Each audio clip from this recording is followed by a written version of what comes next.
it's a huge increase. It's a little strange too, the way they're going about it with this 25 cents on every wager and then 50 cents on everything after 20 million. So that was my very first thought was, well, I'm sure this will find a way to trickle down to the player. You're listening to Behind the Lines, a podcast presented by In Play Live and powered by Pinnacle, the #1 sportsbook where winners play and never get limited. Go to pinnacle.com/InPlayLive to sign up and get in the game.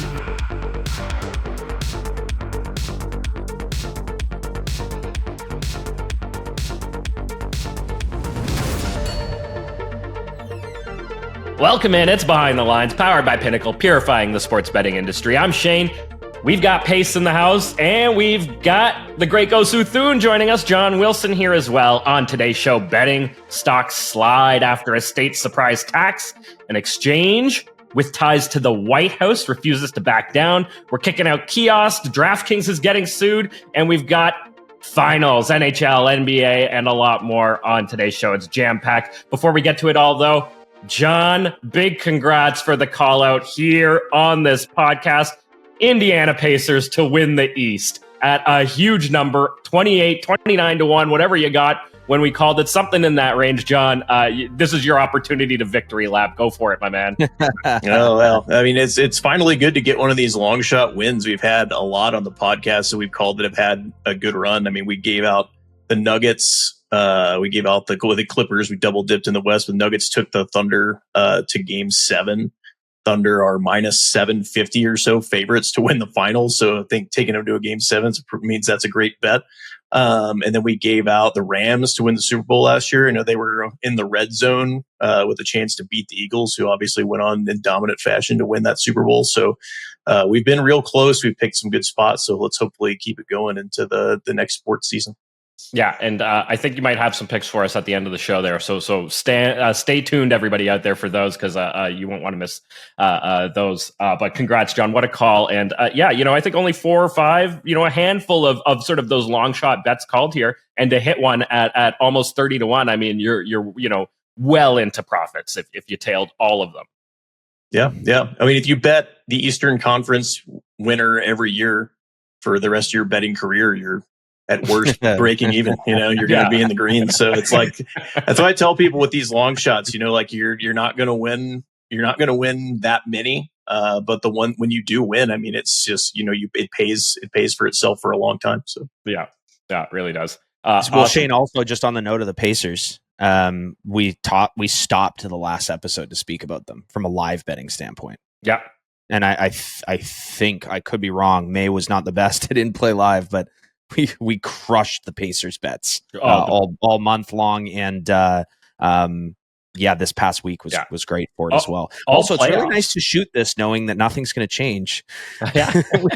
All the sports we're going to be talking about the puck will not have dropped, the tip will not have happened, so we don't have to look like idiots talking about the past and the future. Yeah. I think the Pacers though really just paid us all playoffs long with their comebacks. They fell behind and they mounted these comebacks, and you could just get on the money line, get on the plus. And even sometimes a game total, because it would shape up for us. Pacers were they've been fantastic to us, and looking forward to seeing more from them in the final. Okay, let's get to some of the more hard-hitting news before we get back to sports in a little bit. So this morning, the markets especially for the big sportsbooks, DraftKings and FanDuel, their stocks took a big dip this morning, because over the weekend, Illinois lawmakers passed a budget that included what's being called a surprise tax on sportsbooks in the state. So here's what they decided to do. They in this budget, it's a 25-cent tax on every wager for the first 20 million bets placed. So the first 20 million bets placed on DraftKings in Illinois will face an additional, this is in addition to the previous tax that was imposed, an additional 25 cents will be taxed on every single wager. It doesn't matter how big the wager is, 25 cents on the first 20 million.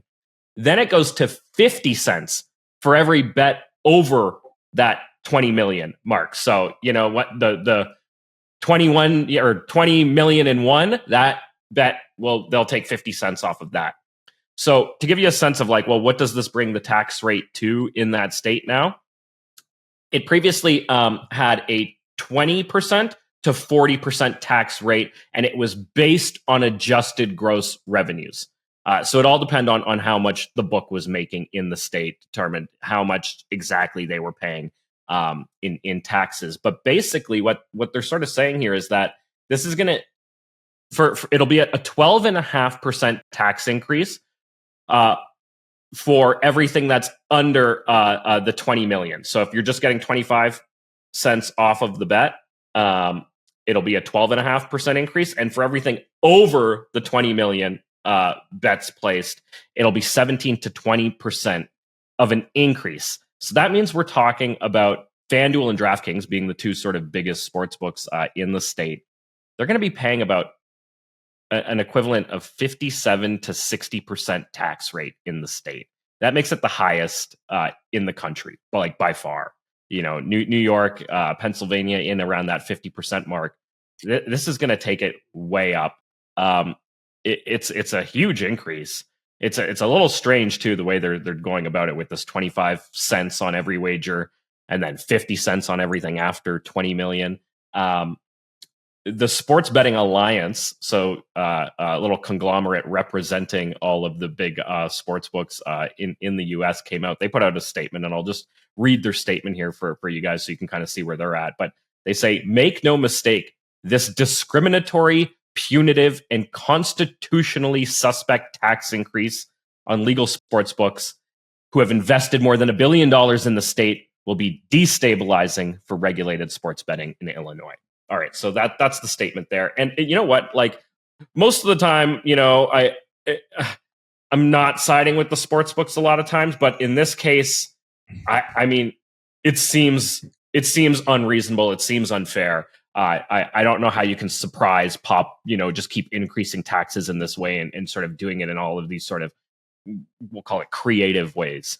John, being the guy in the state, in the US, why don't we come to you first? What do you think of this?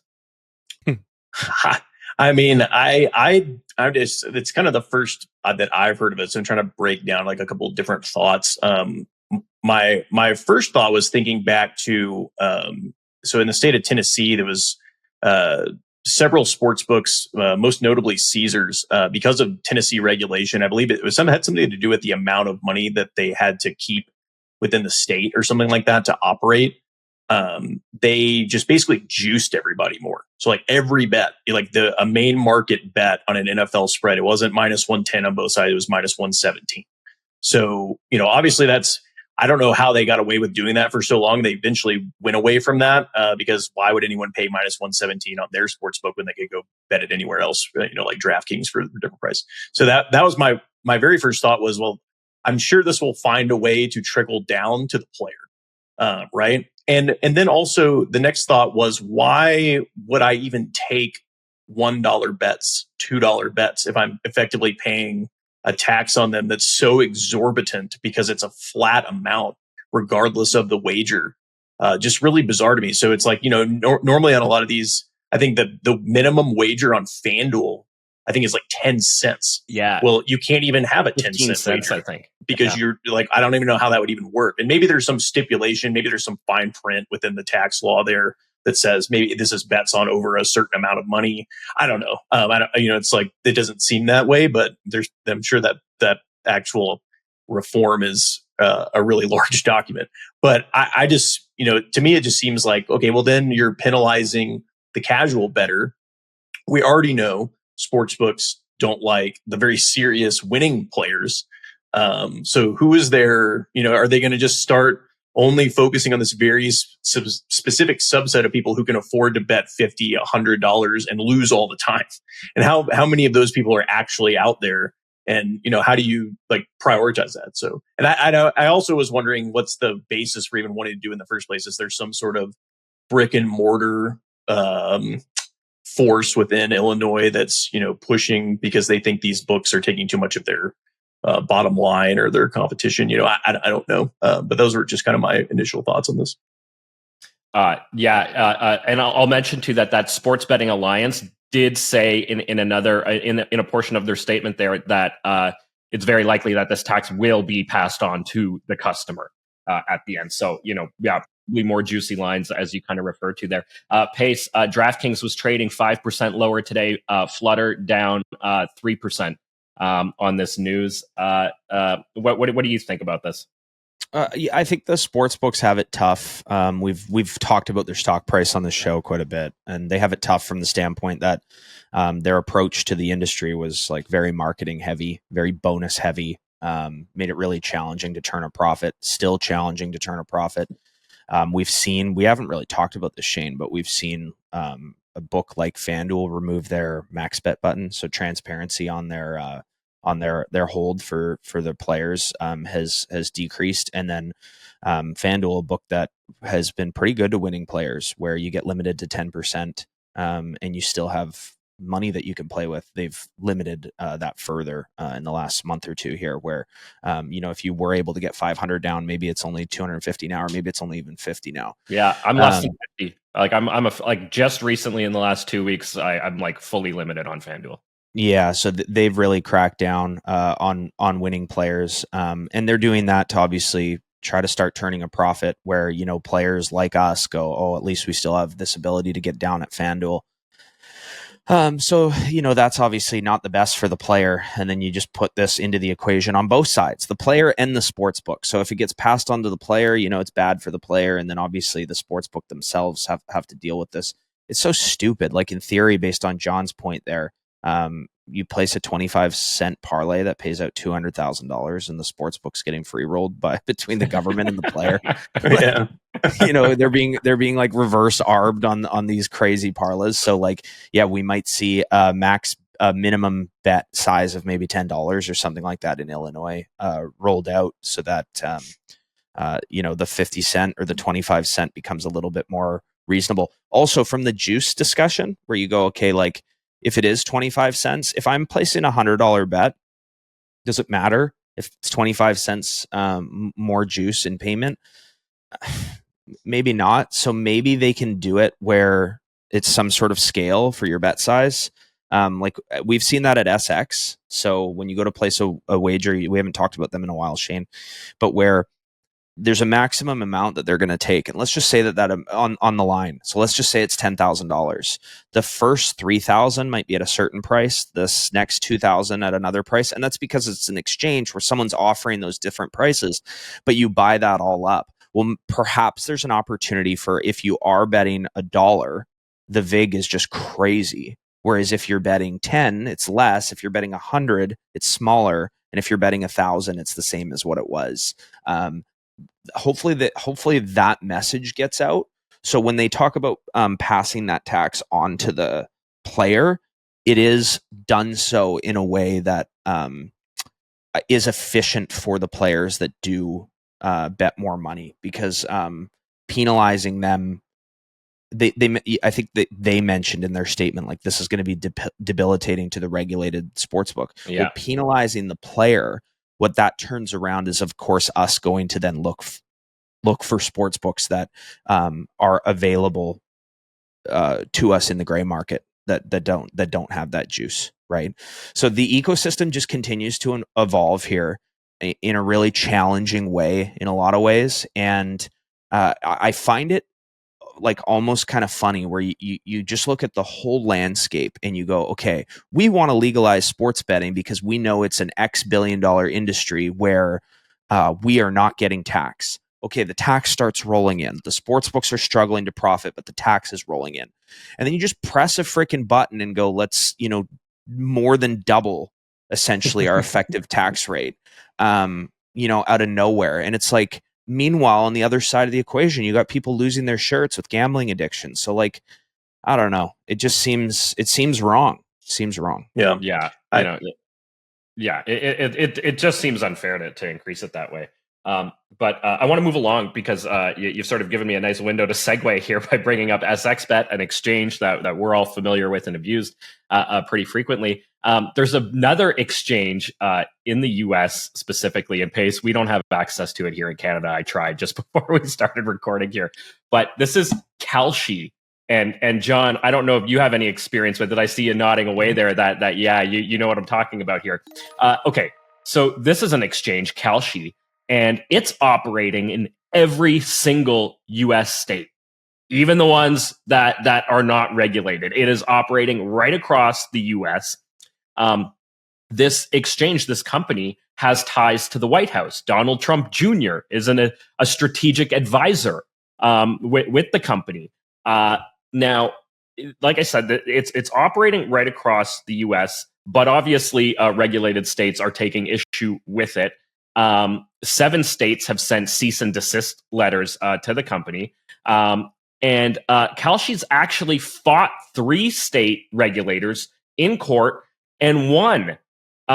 It says it's a financial exchange. It's not a sports book.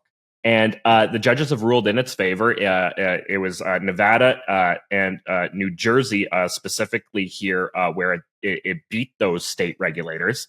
So it's still operating wherever it wants. And it's saying it's not going to back down. It's the way the company phrases it is that it's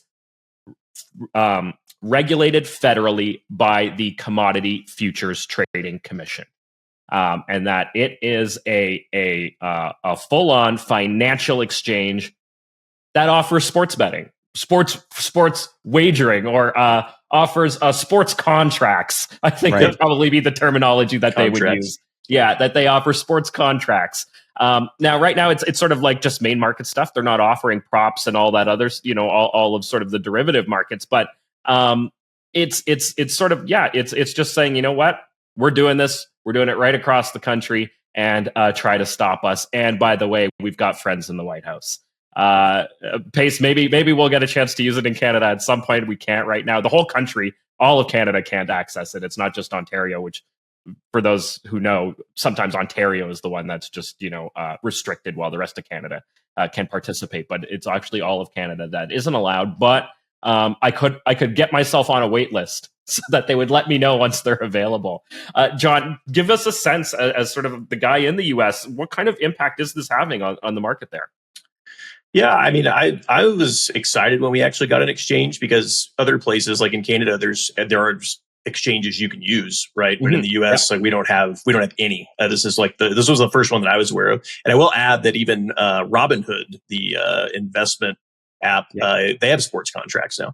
Yeah, well, and so, they're following Kalshi. And Sport Radar, I think, is another one. Or Sport Trader is the name. Exactly. So I was actually excited about it because, well, one, it's that they don't have just sports, right? They have things like Oscars and politics. A lot of the things that offshore sports books have had for a long time, with kind of the confidence that I won't get screwed by some sort of strange fine print in like the selection of the Pope if I pick the right Pope. And they're like, oh well, this was only if the conclave took more than 14 days would the wagers settle, blah blah blah, which some shady offshore book might do. But I really like it. It was similar to what you were talking about earlier with like the bet size and all of that. I find that typically when you're looking to get a bigger stake or buy more contracts, then you're getting a better return. So I think they must have some sort of flat fee type structure where they're pocketing off of individual contracts that are fulfilled, right? So if you're lumping them all together, I find that especially in the futures market, which is where I've actually been using it, you're getting something close to one of the best prices in the market. And without the stipulation, it's like, oh, if like you mentioned earlier, FanDuel's the only place that has this best number, and I can only bet $100 there. So, well, I can go to an exchange for 10 cents less, 15 cents less of odds, but I can bet almost as much as I want because there's so much money, especially on some of the major sports markets. So I've actually really enjoyed it. I would understand why a lot of the books and then the brick and mortar places wouldn't like it. Of course, you can only bet things like money lines and that sort of thing. If they don't call it that way, they just say who's going to win this, and you can bet futures and stuff. But I'm pretty excited about it especially for this upcoming winter sports season. Love it. So you're using it, John. You're a user. You're all in on this thing. You love it. Yeah, it also I probably have talked about this a little bit on the podcast. I think we've talked about how to hedge big tickets or futures and stuff. It's very difficult. Sportsbooks often don't offer a no market for a future. Duke to not win the national championship, for instance, in that infamous, like that guy that had that Hard Rock ticket. But some of the sharper books like Circa, they do offer those markets, but it's really hard to find them. And these exchanges is a really, really good way to actually have a direct hedge on a future, especially something where you can't just bet the other side, like a division winner, right? Or something like that. Love it. Pace, we talk about ecosystem evolving and changing. This sort of seems like a company that is pushing it in a direction. Yeah, well, I think if you lump this in with sweepstakes, the sweepstakes model and the books that exist out there, and then you go back to the Illinois discussion, this is where the books go, okay, we'll play your game, but these guys all got to go. You guys got to crack down and make sure that, this other stuff is not in this ecosystem, which is why we saw, Bovada largely removed from the US and heavily cracked down on, right? So I'm all for the free market version, and the exchange being present is something I certainly support. Yeah, I'm really interested to see where it goes from here. I hope it's successful, and then I hope we can sort of start to see more liquidity in exchanges and get more people using exchanges and familiar with it, and seeing them grow in popularity will just be, I think, beneficial for sharp bettors everywhere. Yeah. Talking about the ecosystem evolving, as part of that too, sometimes we see aspects go the way of the dodo bird and start to go extinct. And seeing something in Ohio where Ohio is done with kiosks, at least for the most part. They're going to be getting rid of like 93% of their kiosks. So basically, nobody uses them, or not enough people are using them. They started them in January 2024, and the Ohio Lottery reported that there was like $207,000 in gross gaming revenue generated by these in-person sports betting kiosks. So contrast that with the $111 million in gross gaming revenue for online sports betting in the state. And Ohio's like, why do we have these things? Let's get rid of them. And by the end of this month, they're all going to be gone. Wow. 93% of them are going to be gone. I think there'll be some places, that'll have them still, but for the most part, they're like, forget this, we're done with them. Now, Pace, I know that over there in Vancouver, kiosks are still somewhat newer, or at least they're being promoted. Or I know that they're brand new. Yeah, they're brand new. Yeah. Okay, right. And I know we have a few of them here at the casinos as well in Ontario, but. When you look at the landscape and you look at the ecosystem out there, I mean, I'm not surprised that Ohio is like, why do we have these? Let's get rid of them. Are they? Do you see them having any kind of success where you are, Pace, in Vancouver? Success is a really tricky term, because when you reference kiosks in a state like Ohio or anywhere else in the United States, you're not referencing one company. Whereas where I am, it's one single company, right? And I've driven through Washington, which is south of British Columbia, of course, and they have different kiosks throughout the state. And the way there are, I guess, laws with the Aboriginal communities of Washington, they have the ability to, even though it's not a legalized state, they have the ability to have these kiosks. So I know there's a DraftKings kiosk at the Tulalip Casino, as an example. And I know right across from that, there's another set of kiosks with $2,000 USD limits per spin that is not DraftKings. It's a different company, and it looked like MGM to me when I first saw it, but I did some more digging, and it sounded like they were independent. And that just, to me, screams opportunity. Now, I haven't gone down there and played on them, but I am referencing the fact that it is at least two different companies in Washington, which is close to me. Now, where I am, it's just all Proline, which, Shane, you'll be familiar with, of course. And I think separately of it being Proline, I do think the odds are worse than what's offered online. And for the most part, the people that we have interviewed, which you've probably seen a couple on our socials, they were there. And it sounded like, for the most part, there is a history of winning with the players. So the kiosks can attract sharp players as a general statement. So when you're referencing Ohio and their revenue, well, there's a decent chance that the guys that go and play on them are clipped on their online accounts, right? So they go to the kiosk to get money down, and then that itself leads to smaller revenue. Now, the other part, or smaller profits, smaller revenue. Now I'm going to jump to Nevada because I'm just going to the places that I've actually seen them and played on them. When I go to place a bet at Circa, winning players welcome, arguably, the sharpest sports book on the strip, like all that kind of stuff. When I go to place a physical ticket on a kiosk at Circa, the limits are so low.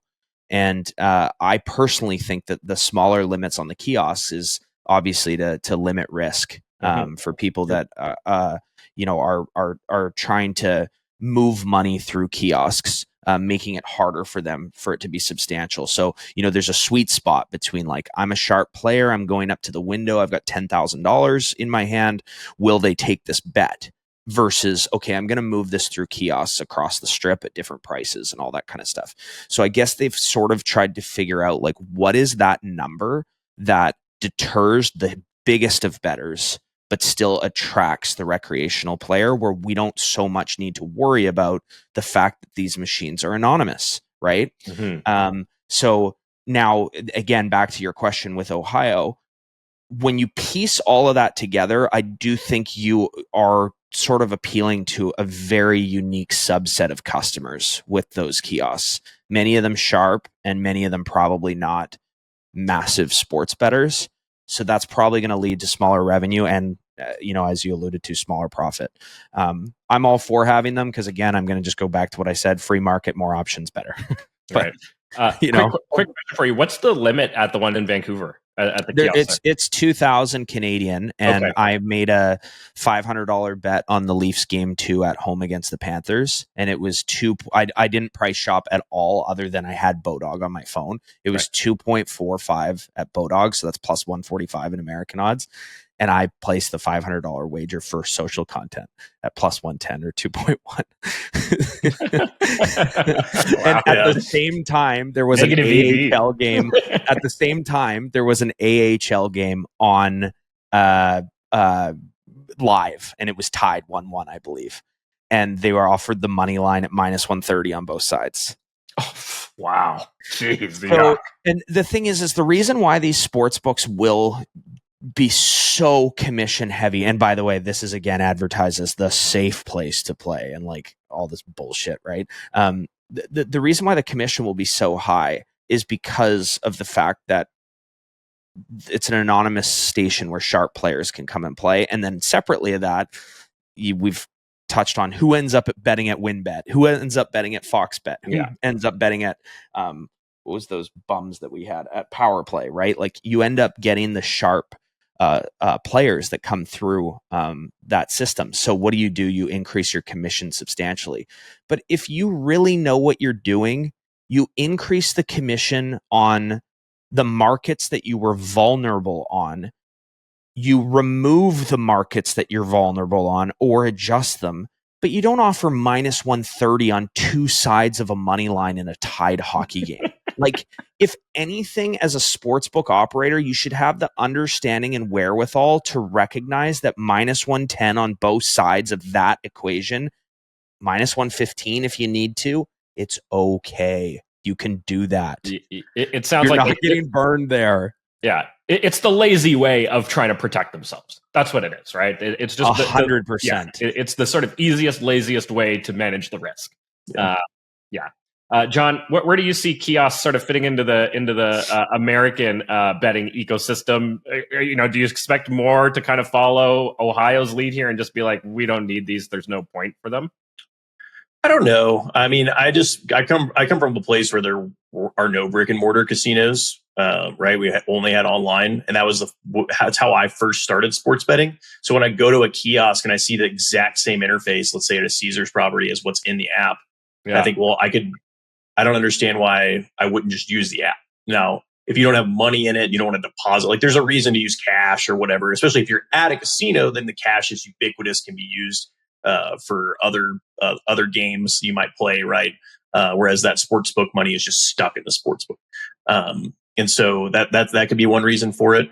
I wonder if there was this, I'm assuming, I don't know if we talked about it on this podcast, that guy in Illinois who like had the sportsbooks owing him $800,000 and he's not going to get paid because he's banned from the books he was going to, and he was using like disguises, and he was betting, like 20. We spoke about him. Yeah. So like, I just wonder, like you said, these kiosks are ripe to be abused by sharp players. And I know I was going to like Circa, for instance, even like you said, they have really small limits on the kiosks, but it was faster for me to get 10 different tickets of $200 for something than to go to the guy at the counter who, when I was betting like an obscure college football future, and it's like just trying to get him to get the money in there and find the bet. It was just faster for me to do it that way. So I kind of enjoyed it, but I don't know. I'm not really a kiosk guy, so I don't think I'd be that sad to see them go. But oh well. Yeah, that was actually a long-winded discussion about something that's really not very relevant. Yeah, we might have spent a little more time on that than we should have.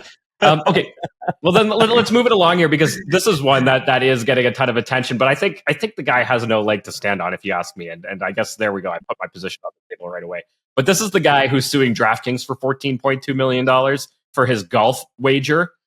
He had this massive parlay. Basically, what happened is this goes all the way back now to. I remember this one. February 2024, and it was a golf play, and basically the guy, he was essentially betting on the weather. So at the end of the third round, he made a parlay where he placed, I think it was 5 parlays predicting top finishers, and this was the Pebble Beach Pro-Am. And what happened is he bet on weather delays, and he essentially said that he didn't think that the 4th round would be played. And he goes and he places all of these parlays, basically thinking that, all right, well, everybody's locked into their spots. This 4th round isn't going to be played, and I'm gonna make these monster parlays. And anyway, long story short, DraftKings basically says, nope. After the final shot of a round is after that shot is taken, you can't. Any more bets will be void. And, if that turns out to be the final round, then that's the final round. So in this case, it was round 3 that turned out to be the final round of the tournament. And, this guy's taking them to court. He's suing them for the $14 million that he would have won. His name is Nicholas Bavas. So his name is out there, and his lawsuit is essentially saying that the rule doesn't apply to his bets because it involved multiple players, not just a single tournament winner, which is kind of strange all in its own part. But here's where I think he might have a little bit of a leg to stand on, if he has any at all, because to me, this is just simple pass posting. But he's basically saying, if the bet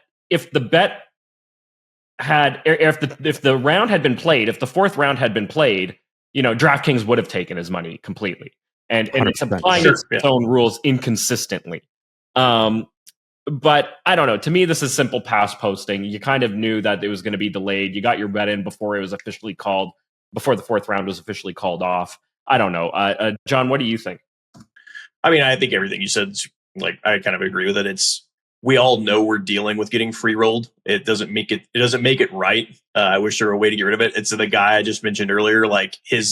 They voided his bets after he won, right? They decided they didn't want to pay him after his bets won. But if all his bets had just lost, they would have been happy that he came in with his disguises and lost $20,000 or whatever it was. They wouldn't have cared. So that happens all the time. I know we think it's shady, and it's unfortunate that that's how it is, but that is how it is. So I think I kind of hope the guy wins, but I doubt that that's going to happen. There's a little more to that, Shane. We talked about it when it first came up, and it's that DraftKings overnight changed their golf rules after the wager was placed. Is that right? I forgot that they changed the rule overnight. Yeah. We talked about it on the podcast in detail when I didn't know that detail. Out. So I do hope the guy gets paid. He found a loophole. He exploited it. It's unfortunate because he overexploited it. Yeah. Maybe he could have slid under the cracks a little bit more if there weren't like so many zeros. But they saw this ticket and others. I think his is the most substantial, and they changed their rules overnight after the bets after the round wasn't played. So previously to that, he was within the confines of DraftKings rules, and on that basis, I think that he has a leg to stand on. So we'll see. I completely forgot about that they changed the rule overnight. I must have thought it was a different story. But if that's the case and they changed the rule overnight, then I guess he definitely has more of a leg to stand on. Go back to that date and watch our podcast. I'd have to go back and watch it. We do so many of these. We cover so many topics. Yeah. You think I would keep track of these things in like a notebook somewhere or something like that? Yeah, no. You're the guy that brings us the story, Shane. Jeez. Yep.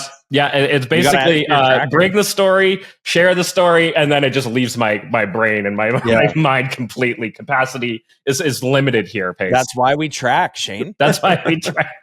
I got to start tracking story details for the podcast here. Yeah, exactly. Yeah. Well, that is a big difference, though. So, wow. Then hopefully he does win this, because changing the rule overnight, that's pretty shady right there. You can't get away with that kind of shit. Let's see. All right. Well, good luck to him now. Look at that. My viewpoint completely changed in the span of about 5 minutes there. There you go. Yep. There you go. All right. Why don't we talk about some actual sports now, and get to sort of some of the big agenda items coming up here on the week. We've got NHL finals, we've got NBA finals, and of course, the CFL kicks off this week, the moment everybody's been waiting for. Why don't we start with the NHL? John, Panthers, Oilers. Do you like anything here? I mean, nice little rematch. Interesting. I will say that Edmonton's had a much better goaltender play this playoffs, and especially in the last couple of weeks, than in the past. So I think I've mentioned a couple of times to people when I've talked about betting them in these playoffs that it's just tough to imagine beating them when they're playing that well on the defensive side or in the goaltending side. But I don't know. Does Canada break the curse? I wish my Jets had come through with me. I don't think I really have much to say on that series, just because I think we've seen it before and it's more or less going to be the same. But the odds kind of indicate that it's pretty evenly matched. The Oilers are favored now. Favored 1.78 on Pinnacle there, and a 2.0 for the Panthers. Yeah, so I neither of the numbers excite me. Yeah. From the standpoint of what happened last year. If someone gets up in the series, don't rule them out. Like, it was 3-0 Panthers last year. Yeah. There's all these breakdowns, right? Like, Edmonton's got the better forward, and like we'll give the edge to defenders, even though the Edmonton's got a high scoring defender to the Panthers. Obviously, the goaltending edge goes to Florida. They don't talk about the coaching edge in hockey enough. Like the coaching edge on Florida is substantial. It's substantial. I think he's the best coach in hockey. So, he's got like Dan Campbell with a chip vibes as far as how he gets that team ready to run through a wall. And like, we have a live look into the NHL playoffs from Stanley Cup final from last year on Amazon Prime. The vibes in those locker rooms were interesting. They were a little dark at times. So when you talk about like becoming a master of loss, I don't know how well the Oilers were in a position of like, even though they did come back from 3-0, in that fight or flight position of like positivity and like, let's go get this. I think they have that this year in the locker room. But I don't know that they had it last year. Florida's got the coaching edge, in my opinion, in a big way.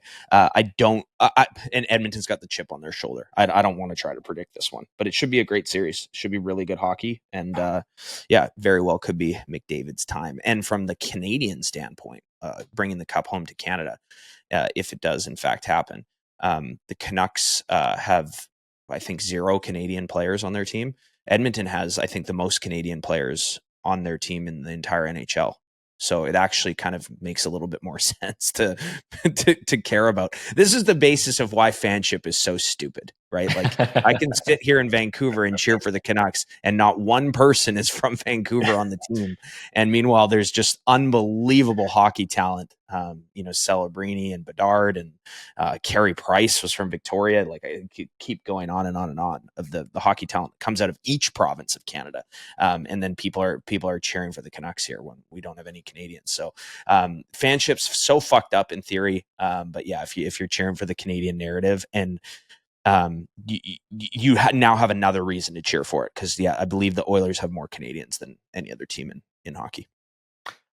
It should be a great series. I think it'll be a fun one to watch. And I think we'll hopefully get some great opportunities live in that series. But I think I'm with you guys. I don't think I'd want to pick a side in this one. It'd be pretty tough there. But I will say, Shane, there might be a chance for like a decent plus number. Like this is the kind of series where the home ice should matter. And if it goes 2-0 Edmonton, I wouldn't be surprised at all if it comes right back at 2-2 Florida when they go back. So I may take a look at a series plus if the number gets really appealing heading back to Florida. We'll see.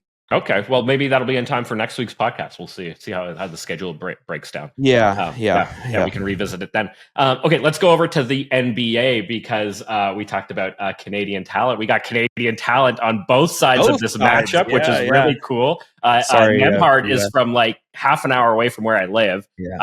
Shea, of course, being from Hamilton and winning the season-long MVP, which is just amazing. Congrats to SGA there.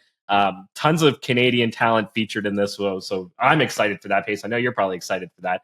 John, I don't know how much you care about that, but I know that you're still riding high off those Pacers. And let me just give everybody the line here on Pinnacle.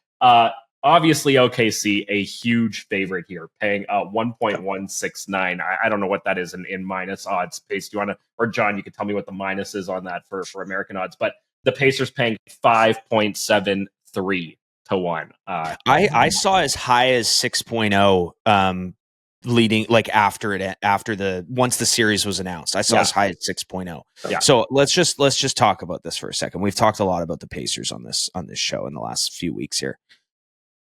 They pay more than like 4 different teams paid preseason in the final, tied 0-0. Yeah, it's crazy, isn't it?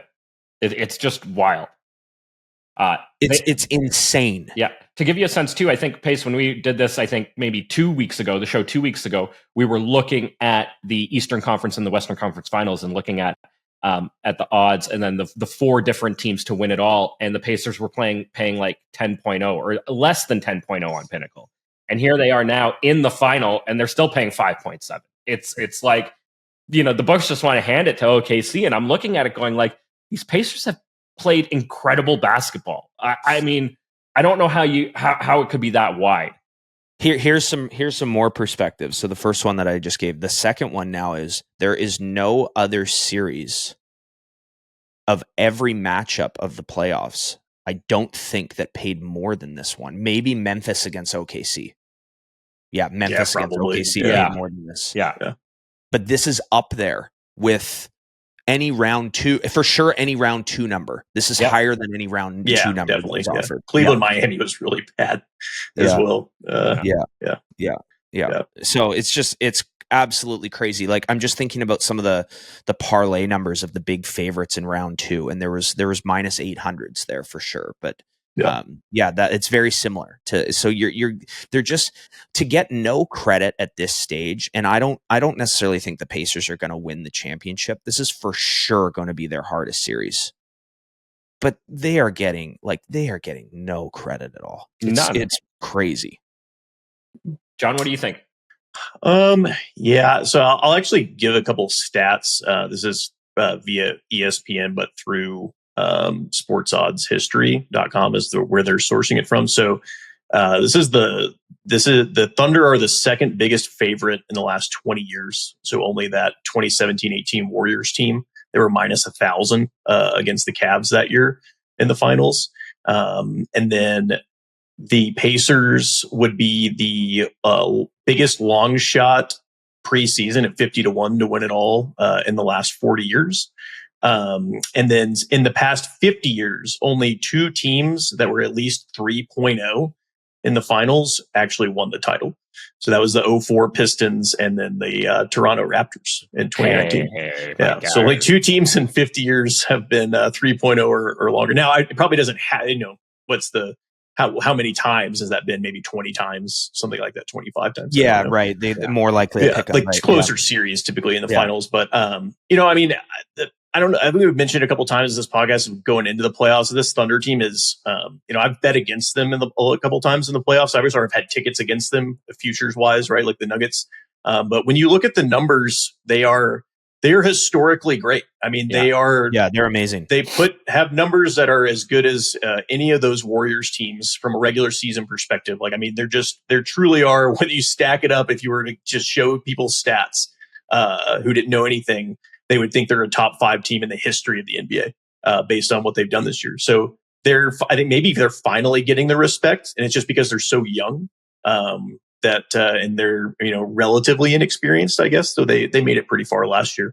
It's just it's interesting. I honestly think that they'll probably win in 5 games. I do think Indiana is definitely going to get a game. I think Indiana is just going to have one of those games where they shoot the lights out and they run up and down and they frustrate OKC. But Indiana's, calling card is speed, but not turning the ball over, taking care of the ball, moving fast.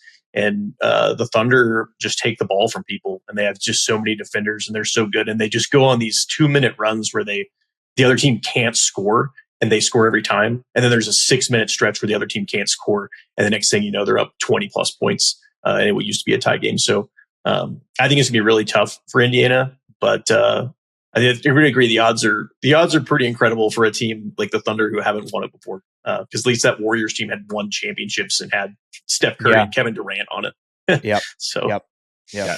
That you mentioned that OKC team putting up these historic numbers and then being so young. I think average age is like 24 on the team. And I saw something on social media there. They were outlining their picks for the next like 4 or 5 years. Their draft picks. These guys are be a contender for the next 10 years. Well, their lottery pick this year. Yeah. Lottery pick this year, Topic, I think his name is. He didn't even play like this year because he was injured. So, they've got first and second round picks like coming out the ass for the next 5 years. It's crazy to think of what they're going to be doing. An incredible team. And we're talking about the Pacers sort of being undervalued here, but yes, credit where credit's due. OKC is an unbelievable team. Yeah, for sure. But I do think the number's too wide, and I think the Pacers have a shot. You know what I mean? I think they do have a chance. I could see this going to at least Game 6, if not a Game 7. We'll see. We'll see. I think the Pacers hype is real, for sure. And I think just separately of all this discussion of who could win or not win, whatever. The live betting opportunities in this one on both sides are just going to be absolutely tremendous, and I can't wait for them. It's going to be a great series for us, I think. I think so too. 100%. All right. Yeah. Well, this is, I think, Pace, the moment that people at In Play Live have been waiting for. I know even in some of the smaller groups within In Play Live that I've been talking about, people like, oh, did you hear? Yeah, it's coming. It's coming. The CFL kicks off this week.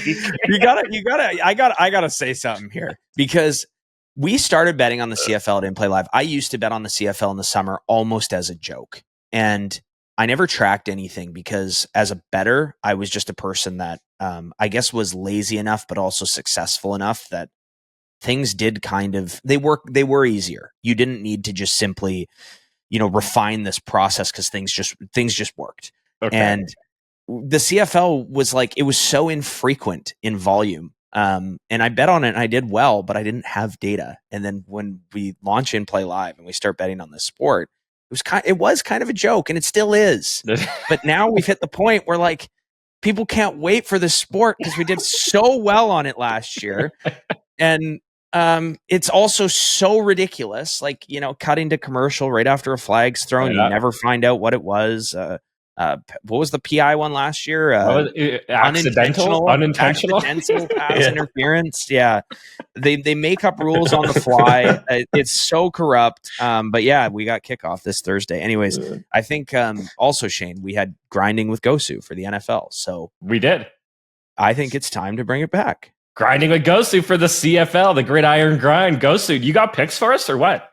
Yeah, let's go. I can't wait to. Hey, of course he does. I can't wait for the podcast to drop on Wednesday, and I'm giving out like, here's what I make the line or whatever, and the line just goes the other way, and I just honestly have no idea why. Where it's like, at least with the NFL and college football, I can understand the market and the line movement, and just like, who else is out there modeling this and betting early in the week on CFL lines? You know, like I don't know. I have no idea. Well, I mean, we bet on the Argos to win the Grey Cup, I think in July. It might have even been the end of June. It was like that's when we bet on them. Pre Grey Cup, before the game started, you could get a better number because Chad Kelly wasn't playing. Yeah. Just for the game. So it's like the Pacers thing we just said. And some of our talk about futures betting. But I will say, I'll caveat this segment, guys. Not a lot of money comes in on the CFL, so John definitely has the ability to move markets himself with what he calls. So if you don't get the line, it simply was there, and hopefully it still is there, and maybe you could grab it live. John, before you dive into anything, do you have any of your hard data on your CFL results from a pregame handicapping standpoint? Because I will also say, you'll say in NFL, like, I make the line 6.5 when it's 7.5. In CFL, sometimes you'll be like, I'll make the line 1.5 and it's 10.5. Like, I can share. So last year was incredible. I won over 60%. Betting the board essentially on the spreads, and those are the closing lines. So again, I don't really know like the market movement. I kind of just bet it when I see a good number, and the key numbers aren't as key per se, right? In CFL, they're because not you can score 1 point. There's really no rhyme or reason sometimes why they go for 2. Sometimes they kick intentional rouges when I'm not sure it even makes sense. Like sometimes the guys don't even know the rules, so they give the other team a point for no reason. We watched a coach kneel out and the game didn't end and he almost lost. Yeah. Stuff like that. So 60% last year, 53% the year before, and 54.5% the year before. So like, profitable all around. Last year is probably a bit of an anomaly. Had a really, really good year on that. I will say as a blanket statement, just I don't give away the inner workings of exactly what I do, but I will say as a blanket statement, the books seem to give about like 3 points of home field advantage for every game, which used to be the standard in the NFL like 2 decades ago. And now in the NFL, when you actually model it, most teams are barely getting a point. So why is CFL still worth 3 points? When there's no fans, there's like nobody there. I guess you could say they have to probably travel like coach, like in like general admission on planes. I guess maybe they don't have private plane. Like, so the travel aspect is worse, and maybe that factors into it. But at the same time, like I don't know. Like the travel schedules are pretty light because you get so many bye weeks and stuff. Like I don't know. I find that when I model it, it just doesn't what they're doing. Just really doesn't make too much sense. Well, John, what I know is you can get 2 pick teasers at -110. Oh my God, so, really? I'm going to watch a couple weeks and I'm going to bring my teaser back. Yeah. That's I'm going to see when you talk about key numbers in a teaser, it probably makes no fucking sense to you. But what I might do is just pick my 2 favorite overs of the week and tease that. Yeah. Or those weather. We didn't get any weird weather games last year. Maybe which is bizarre. That's maybe one reason I overperformed last year is just because when you're strictly handicapping it as real football outdoors in nice weather, it's like, it's a little easier there. But the weather can be bizarre. And we should caveat the season to all the listeners. There is weather in the CFL. It's pretty typical that weather is a factor at some point in the CFL. It's not like this ongoing thing. Yeah. Whatever game that is, I would just not bet pregame and get ready to crush the books live. Crush the books live. Yeah. So I guess we can just we could go through real quick just some futures stuff. So I haven't looked at futures in the past for CFL. This year I decided to do it because I was a little bit ahead of schedule on my other football leagues, like college and NFL. So I was just digging through the numbers, found win totals for the first time on CFL. I see it. And so when you'll find it, let me just preface with, in win totals, a lot of books will only put a half line. They won't give you the flat line, but they'll just heavily juice one side, say to like minus 170 or something like that. Once you get up in that amount of vig, that basically implies it should be a flat number at normal juice. So it's like a half of a win, right? So that's kind of how I build it out. I factor in the juice plus the line I'm given. And then I extrapolate like a more analog win total than like something that's more rigid. So I will basically say that the market has assigned 87 total wins, give or take a half win to the teams, but there's 9 teams and they play 18 games, which means there's only 81 wins possible. So 2/3 of the teams are projected to get an extra win by the win totals in the book, in the books. And here, I'm just going to give you some like large scale numbers. So there's 5 teams with a win total of 10.5 or greater. There has not been 5 teams that have won even 10 games in a single season in the last 3 seasons post-COVID. It's a very top-heavy, bottom-heavy league, right? There's a lot of teams that will win 12 to 15. There's a handful of teams that will win 12 to 15 games. Then there's a handful of teams that will win like 4 to 6 games. That's typically how this league works, or has worked. John, there's also only a handful of teams. Yes, there's only 9 teams.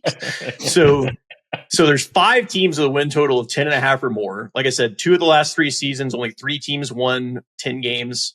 And you could say it's 11 as well. 3 teams won 11 games, and 1 season 4 teams won 11 games. So probably just blindly bet those unders. You're going to make money, even despite the vig. And then they've got 4 teams, or they have only 1 team with a win total of 6.5. That's Calgary. And it's juiced to the over. So the under actually pays plus money. And I will go through last season. Calgary finished under 6.5 wins. They finished with 5 wins. 2 seasons ago, 4 teams finished with 6 or less wins, again, including Calgary. And then the season before that, 3 teams finished with under 6.5 wins. Calgary actually was good that year. They won 12 games. But so that's just saying plus money on a team to go under 6.5 wins. There's always teams that go under 6.5 wins. You have 3 teams with under 8.5 or with an 8.5 win total. Last year, 3 teams went under. The year before, 5 teams would have gone under. The year before that, once again, 5 teams would have gone under. So there's just these win totals are very inflated. I don't really understand why. I think they just don't really know how to handicap it. I also think the inconsistency with how many teams are in a conference. So there's 5 teams in the West, 4 in the East. So I think when they're trying to build out odds to win the title or to make it to the Grey Cup itself, and then they're trying to also put in win totals on that, it just makes it where the market is very inefficient. And so they're having trouble balancing that, or they just honestly don't care. And they'll probably just limit you if you bet it and you win, which I would imagine is true too. But you'll probably get limited on these books even before you win the bet. So it'll just be a nice payday later if you were to do that. So I have personally bet the unders on Calgary and Edmonton and Hamilton, like just basically the bottom of the barrel. I've bet their win total unders. I project them pretty fairly far under those. I think there's also value on the under for BC as well.